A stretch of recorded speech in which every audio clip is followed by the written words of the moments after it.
Então, por que é que nós celebramos e fazemos tanta festa a propósito deste tema da Páscoa e dos pães asmos? Por que é que será? Eu convido os irmãos para lerem comigo na Palavra de Deus, neste texto que está em Êxodo, no capítulo 14. Lemos apenas uns poucos versículos e depois temos uma meditação breve. Eu não vou ser muito breve.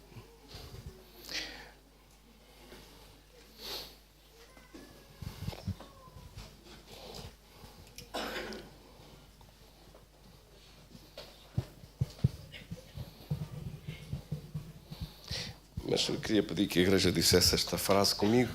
Tenho razões para celebrar. Lemos então, com o favor de Deus, Êxodo capítulo 14.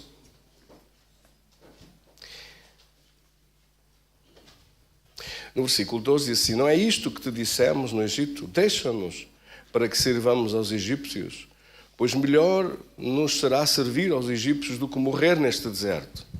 Moisés, porém, respondeu ao povo e disse: não temais, aquietai-vos e vede o livramento que o Senhor hoje vos fará. Porque aos egípcios que hoje vedes, nunca mais os tornareis a ver. Versículo 14 diz: o Senhor pelejará por vós e vós vos calareis. E disse Deus a Moisés: por que clamas a mim? Diz aos filhos de Israel que marchem. E tu levanta a tua vara, estende a mão sobre o mar e divide-o, para que os filhos de Israel passem pelo meio do mar em seco. Querido Senhor, damos-te graças da tua palavra. Tu sabes que se não fores tu, nós nada podemos fazer. Mas damos-te graças da tua bênção, a nossa vida e o nosso coração hoje, em nome de Jesus. Vamos então dizer mais uma vez essa frase: razões para celebrar. Quais são as razões de tanta celebração? Porque Deus disse que era motivo para celebrar?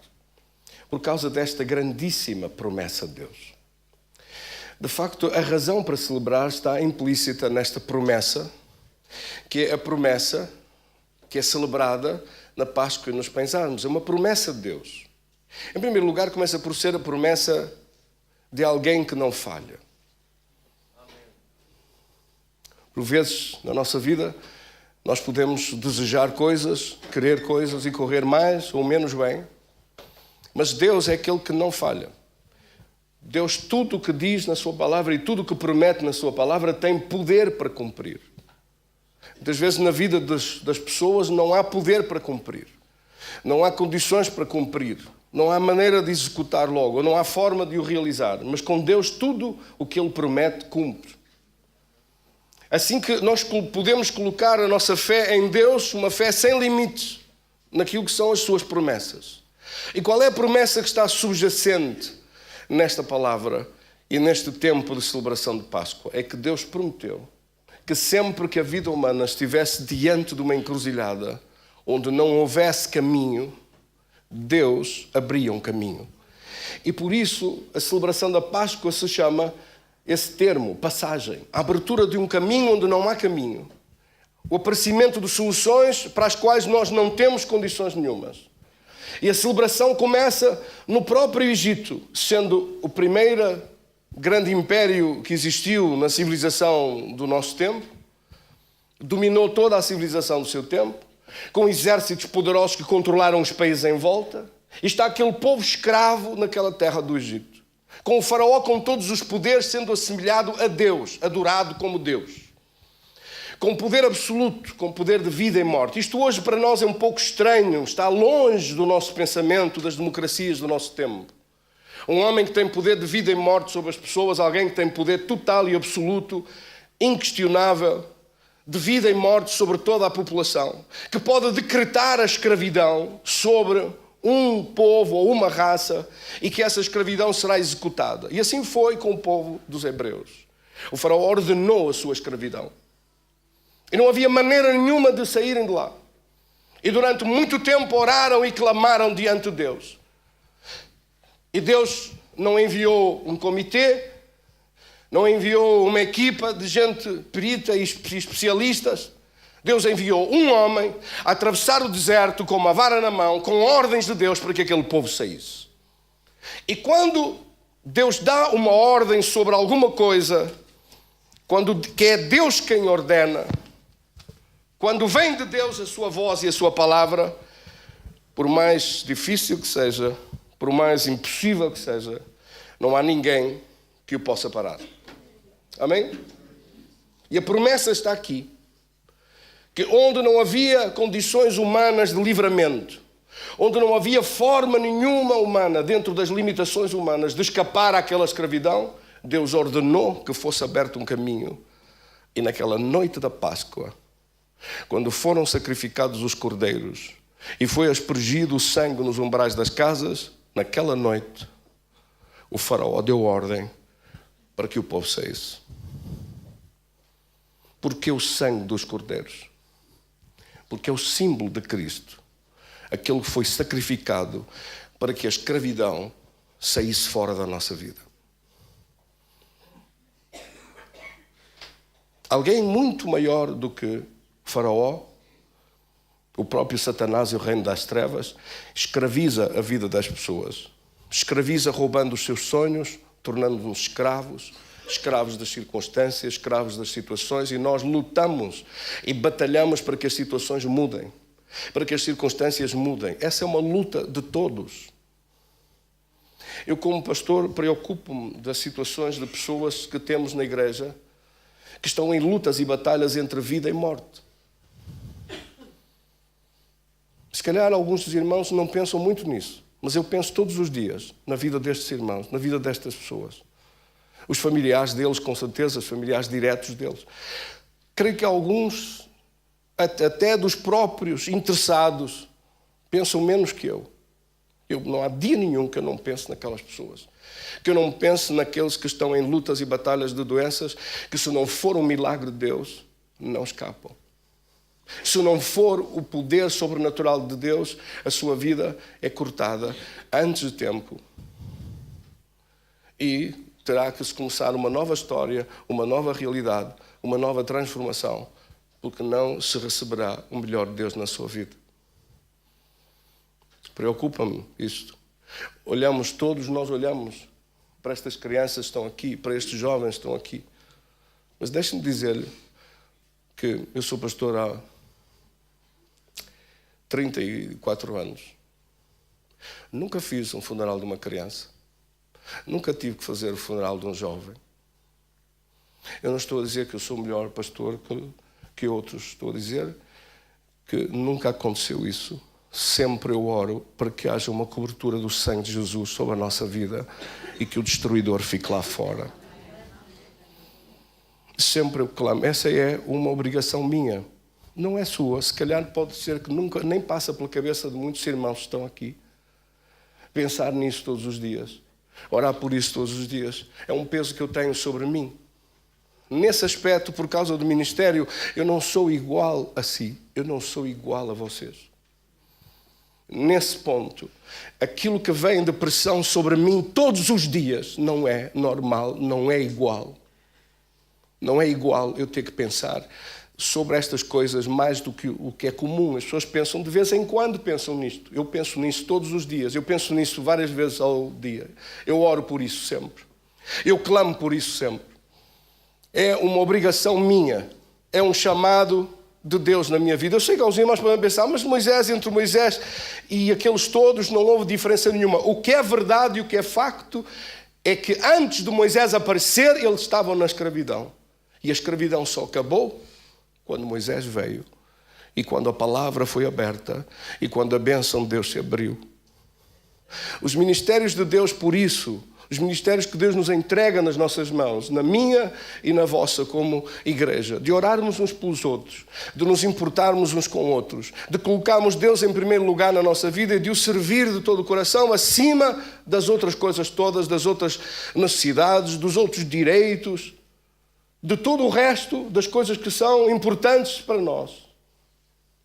Mas mais importante de tudo é ver se os planos de Deus se realizam na nossa vida. E é uma coisa que eu quero transmitir desta promessa de Deus. De repente, quando eles já tinham saído há uma semana do Egito e caminharam pelo deserto e ficaram frente ao Mar Vermelho, de repente, O faraó lembrou-se outra vez dos seus poderes. Lembrou-se que era o imperador da época, que tinha todo o poder nas suas mãos. Lembrou-se que tinha ficado envergonhado de os ter deixado sair, de os ter deixado fugir, de os ter deixado escapar. E lembrando-se, levantou-se outra vez o orgulho no seu coração e foi atrás deles para os perseguir e para os voltar a escravizar de novo, ou para os matar em frente às águas do Mar Vermelho. E quando estavam lá, a Bíblia diz que o povo todo, quando olhou e ouviu o trotear dos cavalos, de 600 dos capitães do exército, ele escolheu só os capitães do seu exército. Nós vivemos numa época, nesta época, em que aqueles que eram escolhidos para ser capitães ou generais dos exércitos não eram porque tinham estudado muito. Eram pelos seus feitos em batalha. Eram por ser os mais valentes do exército. Eram por ser pessoas temíveis que enfrentavam à frente deles dúzias de outros e os matavam. Eram do melhor da elite do seu exército. Por isso ele pegou só nesses, só estes. Não quis soldados, não quis o resto do exército. Ele disse: eu só com estes 600 guerreiros, 600 capitães do meu exército, eu mato esses 2 milhões de pessoas que estão ali frente ao Mar Vermelho. E montados nos seus carros de combate, avançaram para lá. A elite do exército e o faraó com eles. Quando o povo olhou e viu aquela nuvem de poeira no ar, e ouviu o trote dos cavalos aproximar-se rapidamente. As palavras, primeiro, diz aqui no versículo 10, que eles primeiro oraram. Chegando o faraó aos filhos de Israel, levantaram os olhos e viram que os egípcios vinham atrás deles. Temeram muito, diz no versículo 10. Então os filhos de Israel clamaram ao Senhor. Até aqui eles fizeram bem. Clamaram ao Senhor. Clamaram diante de Deus por aquele perigo tão grande que estava a ponto de chegar e os destruir. Mas logo depois de ter orado, há muitos crentes que são assim. Primeiro oram e agradecem, graças a Deus, Senhor, está nas tuas mãos, eu creio em ti, confio que está tudo bem. Mas depois, quando vem a aproximar-se o perigo, quando vem a aproximar-se as contrariedades, quando as coisas não correm todas de feição, não correm todas exatamente como nós esperamos ou como nós queremos, como é que reagimos? Muitas vezes não são os problemas da vida que nos derrotam, é a forma como nós reagimos a eles que nos derrota. Como mais tarde o povo de Israel aprendeu nesta palavra, quando se enfrentaram aos gigantes e quando se enfrentaram às muralhas, não foram derrotados pelos gigantes, que eles nem lutaram. Nem foram derrotados pelas muralhas, porque eles nem as enfrentaram. Foram derrotados pela sua maneira errada de pensar, pela sua maneira errada de falar e pela sua maneira errada de agir. Por essas 3 coisas, derrotaram a sua vida. E aqui eles estão a começar um padrão que vai continuar a repetir-se nos próximos dias e semanas e que vai acabar por fazer com que não recebam o melhor de Deus. O melhor que Deus tinha dito que lhes dava, foi-lhes tirado. O melhor que Deus tinha para eles, eles vão perdê-lo mais à frente, porque eles estão a fazer um padrão igual e a ter esta atitude igual e a comportarem-se igual, não crendo em nada, não acreditando em nada, falando tudo ao contrário, declarando tudo ao contrário daquilo que era o seu desejo e o desejo do seu coração. Não faça isso. Não devemos fazer isso na nossa vida. Aqui eles estão a dizer, repare como eles dizem para Moisés, primeiro oraram, fizeram certo. Mas depois quando se levantaram de orar, o que é que falaram? Disseram, não havia sepulcros no Egito para morrermos lá? Porquê é que Deus nos trouxe até aqui? Às vezes esta é uma pergunta, ainda hoje estava a orar com uma pessoa que me ligou por telefone e muito desanimada, dizia, estou numa depressão muito grande. O pastor queria que orasse por mim porque disse, queria saber porque é que vim até aqui. Fez-me lembrar logo esta palavra que está aqui escrita, esta palavra que eu estava para falar convosco hoje. Porque é que eu vim até aqui? Porque é que cheguei até aqui? Como é que eu cheguei aqui? Como é que eu cheguei a este estado na minha vida? Bem, a pessoa pode fazer contas, pode analisar o seu passado, pode ir ao histórico e começar a ver tudo o que está para trás para ver porque é que chegou até aqui, porque é que está aqui. Mas o povo de Israel não tinha motivo nenhum para dizer isto. Porque eles afinal tinham acabado de sair da escravidão. Sim ou não? A sua vida estava melhor que antes. As coisas estavam melhores que antes. Muito melhores que antes, não se comparavam. Eles antes estavam escravizados, agora estão livres. Mas disseram, porquê é que viemos para aqui? Não havia sepulcros no Egito para morrermos lá. Não é isso que dissemos, deixa-nos ficar para servir aos egípcios, para que não viéssemos a morrer neste deserto. Então no versículo 12 diz, para que viemos a este deserto? No entanto, se reparar comigo, no capítulo 13, no versículo 21, a Bíblia diz que Deus ia adiante deles durante o dia numa coluna de nuvem, para os guiar pelo caminho durante a noite numa coluna de fogo, para os iluminar, a fim de que caminhassem de dia e de noite. E nunca se apartou do seu povo a coluna de nuvem durante o dia, nem a coluna de fogo durante a noite. Significa que era quem é que ia dirigi-los? Era Deus que ia dirigi-los. Era Deus que ia conduzi-los. E, no entanto, eles desesperaram-se. Mas era Deus que estava a dirigir. O segredo da nossa vida é deixar que seja Deus a dirigir-nos e a conduzir-nos, sem entrar em angústias, sem entrar em desesperos. Confiar em Deus e confiar que Ele vai dirigir tudo na nossa vida. Porquê temos nós que entrar em desespero? Alguém pode pensar, bem, mas estes tinham uma razão para entrar em desespero, afinal os egípcios estavam atrás deles. Afinal aquela nuvem de poeira não era a poeira que os incomodava, era as espadas e as lanças e os carros de combate e os guerreiros que lá vinham. Eles tinham razões para ter medo. Por muitas que sejam as razões para ter medo, a nossa fé tem que estar posta sobre a promessa de Deus. Há razões para ter medo. As coisas que eu leio sobre os pedidos que os irmãos escrevem, eu vejo que em muitos casos há razões para ter medo. Há razões para temer. Não são guerreiros e carros de combate, mas são coisas que podem correr mal. Situações problemáticas, situações difíceis, coisas que podem correr menos bem e que podem levar a vida das pessoas a uma encruzilhada de sofrimento. Amém? Mas Deus alerta-nos e por isso é esse motivo de festa e de celebração, que diante de qualquer problema que esteja à nossa frente, Deus prometeu que abriria um caminho. Até pode nem ser o caminho que alguém pensou, mas será o caminho que Ele vai abrir. Deus abre um caminho. Deus abrirá um caminho na minha frente. O seu pensamento deve ser sempre este: Deus abrirá um caminho na minha frente.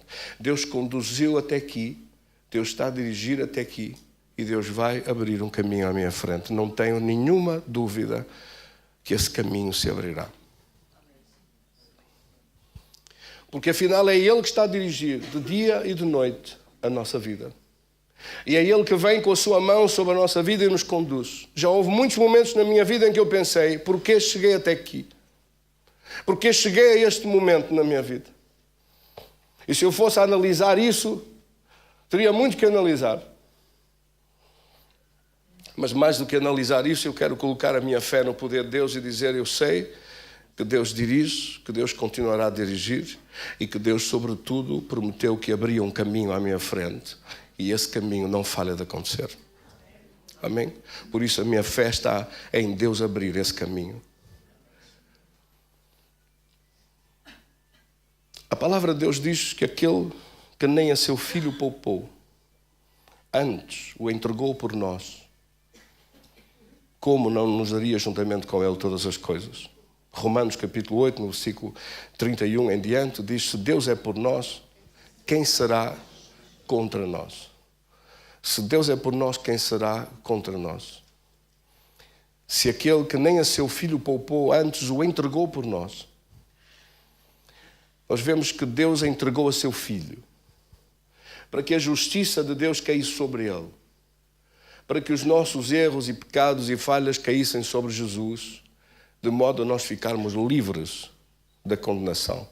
Ele recebeu uma coroa de espinhos sobre a cabeça, para que nós recebêssemos uma coroa da sua glória e de vitória sobre a nossa vida. Essa coroa de espinhos que Jesus teve que padecer, fê-lo para que a justiça caísse sobre ele, para que os nossos erros caíssem sobre ele. Porque não é por nossos méritos, mas é pelo merecimento dele, pela justiça dele, pela perfeição dele que nós alcançamos direito a receber o que Deus tem para nós. Não tenha dúvidas, você e eu, por merecimentos nossos, não merecíamos nada. Que isso fique bem claro, que é para não se pensar uns e outros que somos os melhores do mundo e o último Coca-Cola do planeta. Você e eu, nós não merecíamos nada, mas Ele entregou a seu Filho. E a Bíblia diz que juntamente com Ele nos entregou também todas as coisas. Todas as coisas são as coisas que agora você precisa que Deus abra um caminho à sua frente. Sobre estas coisas que você precisa que Deus faça aparecer uma resposta e uma solução na sua vida e na minha vida, todos nós estamos neste mesmo plano. Não há diferenças nenhumas entre nós. Todos nós temos coisas que pedimos que Deus dirija, que Deus vá à nossa frente, que nos guie durante a noite numa coluna de luz e à noite numa coluna de nuvem sobre a nossa cabeça para que o sol não nos escalde no meio deste deserto que atravessamos. Amém? E precisamos muitas vezes, quando não há saída nenhuma, quando não há mais caminho nenhum, quando chegamos ao fim de um caminho e não vemos por onde ir, precisamos que Deus abra um caminho. E Ele prometeu que abria um caminho onde não há caminho nenhum. Foi isso que Ele fez com este povo. Durante aquela semana de celebração e de festa, quando parecia que a festa não acabava, de repente o caminho terminou. E de repente Moisés está a orar desesperado diante de Deus. E Deus diz: porquê clamas a mim? Versículo 15. Êxodo 14, 15. Porquê clamas a mim? Diz aos filhos de Israel que marchem. E levanta a vara e estende-a sobre o mar, para que ele se divida, para que o mar se abra. Não podemos pensar que foi aquela vara de Moisés e foi Moisés que era muito especial. Moisés era igual a nós, gerado por um homem e uma mulher, mas o poder de Deus que estava nele é que fazia a diferença. E a mesma coisa é connosco. É Deus que faz a diferença na nossa vida, se nós o deixarmos dirigir. Então Ele abrirá um caminho. Se nós o deixarmos conduzir, então Ele vai abrir caminho à nossa frente. Se nós deixarmos que seja Ele, e se nós formos capazes de ter controle de nós próprios, controlarmos os nossos próprios desesperos, as nossas angústias, as nossas palavras, e termos controle de nós próprios, Deus tem a misericórdia de nós, que nem sempre é fácil. Quem é que me entende? Mas precisamos de deixar que seja Deus a dirigir. E precisamos deixar que seja Deus a conduzir. Quando Ele levantou a sua vara e ordenou ao mar que se abrisse, o poder de Deus agiu e o poder de Deus abriu caminho onde não havia caminho nenhum. É essa a minha oração por si hoje. E esse é o meu pedido a Deus por si hoje. Que Deus abra um caminho na sua vida onde não há caminho neste momento. Nas coisas que estão à frente, um bloqueio, atrás outro. Não há sítio para onde ir, mas Deus tem um caminho a abrir à nossa frente. Que o Senhor faça isso na sua vida. É por esta causa, por esta fé, por essa certeza, por esta promessa de Deus na nossa vida que nós celebramos ao Senhor. É por isso que pedimos às nossas crianças e aos jovens e a todos que participaram hoje para fazermos uma festa de alegria na presença de Deus, para nos lembrarmos que sempre que for, seja em que mês for, seja para o mês que vem, seja para o verão, seja para o outono, seja no inverno, sempre que chegar a sua vida diante de uma encruzilhada onde não há caminho nenhum, Deus prometeu que abria um caminho. E é essa a nossa fé e a confiança de estar em Deus, de colocar em Deus a nossa certeza e a nossa fé nele, não em pessoas, não em coisas, que isto tudo pode falhar, mas Deus não pode falhar. Deus é aquele que abre caminho onde não há caminho e faz aparecer vitória quando nós não temos condições de vencer. É Deus que faz aparecer a bênção quando nós não temos nenhuma condição de resposta. É Deus que faz aparecer as maravilhas dele. É nele que está a nossa fé, a nossa certeza de vencer e triunfar com o seu poder. Tenha a gentileza de ficar de pé e vamos orar. Querido Senhor, damos-te graças da tua palavra. Ao nosso coração hoje, oramos em nome de Jesus, pelas casas e famílias, pelos irmãos e irmãs em Cristo, por cada um dos teus filhos aqui hoje. Aqueles que, como povo de Israel, nesta altura, estava diante de uma encruzilhada na sua vida que era preciso ser aberto um caminho. Diga isso comigo: Senhor, abre um caminho na minha vida. E abre caminho à minha frente nas coisas que eu não posso, nas coisas que eu não sei, nas situações em que eu não tenho nenhuma condição de resposta, nem de solução nenhuma. És tu quem abre caminho à minha frente e és tu quem manifestas a tua vitória na minha vida. Eu te dou graças de todo o coração e te louvarei com toda a minha alma, com todo o meu coração, e te exaltarei para sempre. Abre caminhos na minha vida, Senhor, caminhos nos meus sonhos, nos projetos da minha vida.